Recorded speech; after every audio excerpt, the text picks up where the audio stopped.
তো আমরা চলে এসেছি এখন মহামানার সঙ্গে। তো এই যে আমরা ঢুকলাম, দাঁড়া নে চ চ চ। হ্যাঁ, তো আমরা এই যে মহামানার সঙ্গের প্যান্ডে ঢুকলাম। এই দেখ এখানে তো আমরা এসেছি, এই যে আমার ভাই গাড়ি চালাচ্ছে, এই যে গাড়ি চালাচ্ছি আমরা। তো এই যে প্যান্ডেলে চলে গেলাম ফাইনালি।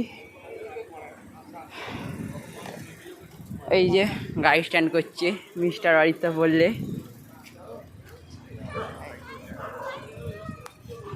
আর আমার তো ইউটিউব চ্যানেল কেউ এখনও পর্যন্ত জানেননি। তা আমার ইউটিউব চ্যানেলের নাম হচ্ছে শুভম পড়লে 45।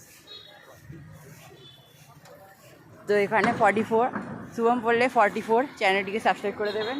আর এই চ্যানেলটিকেও সাবস্ক্রাইব করে দেবেন, কারণ আমার ভাই হয়, এই চ্যানেলেই আমি ব্লগটা বানাচ্ছি। তো চলুন এখানে আমাদের মহামানবের প্যান্ডেলটাকে প্রথমে দেখিয়ে নিই। আর এই প্যান্ডেলের ঐতিহ্যময় শ্যামা প্রতিমা দেখতে আজকে আমরা চলে এলাম রথতলা মহামানব সঙ্গে। তো এই শ্যামা পূজা, শ্রী শ্রী শ্যামা পূজা এবারে ৯৮তম বর্ষে পদার্পণ করবে। চলুন দেখে নেওয়া যাক এই শ্যামা প্রতিমা। তো চলুন আমরা শ্যামা প্রতিমা দেখাই। এই যে এখন আমাদের শ্যামা প্রতিমা ফিতে কাটা হবে, যেটা আমরা এখন নিয়ে যাব, রাত্রিবেলা নিয়ে যাব, তবে এখন গাড়িতে উঠব। এই যে এটা আমাদের শ্যামা প্রতিমা। এই যে দেখুন কত সুন্দর, কত সুন্দর আমাদের এই প্রতিমা। দেখুন সুন্দর এই প্রতিমা আপনারা দেখতেই পাচ্ছেন।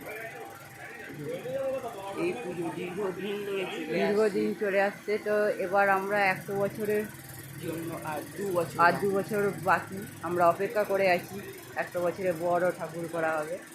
বড় ঠাকুর কি ছোটো ঠাকুর আমরা জানি না, তবে এরকম ঠাকুর হতে পারে। তখন 100 বছরে আমরা গেট আরও অনেক কিছু করতে চলেছি। তো ঠিক আছে, এখন আমরা এবার প্যান্ডেলটা দেখাই ঘুরিয়ে। এই যে দেখুন কত সুন্দর লাগিয়েছে।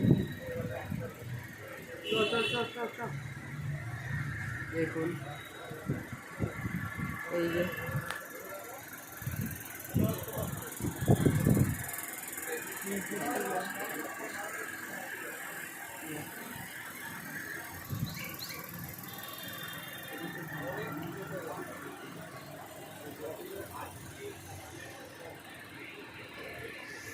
ওকে।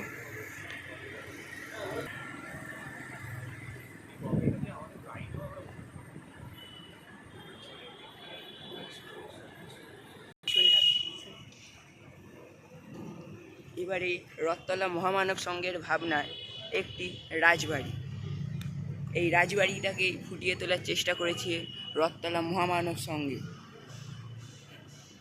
তো আপনারা দেখেই বুঝতে পারছেন রাজবাড়ি তো অসাধারণ, জাস্ট অসাধারণ, ফ্যান্টাস্টিক প্যান্ডেল।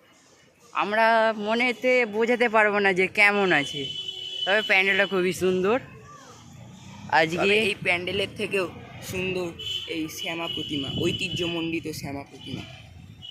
তো এবার আমরা দেখাতে চলেছি আমাদের ঠাকুরের পদার্পণ যাত্রার সব জিনিস। তো এই যে গেট ছিল আমাদের, এই যে গেটে এই যে দেখুন শ্যামা প্রতিমার আমাদের যাত্রার যে গাড়ি, গাড়িটিকে এখানে আনা হয়েছে। তো দেখুন এখানে আমরা এই গাড়ি করেই যাওয়া হবে আমাদের শ্যামা প্রতিমা। আর একটু পরেই, অর্থাৎ কিছুক্ষণ পর পর থেকেই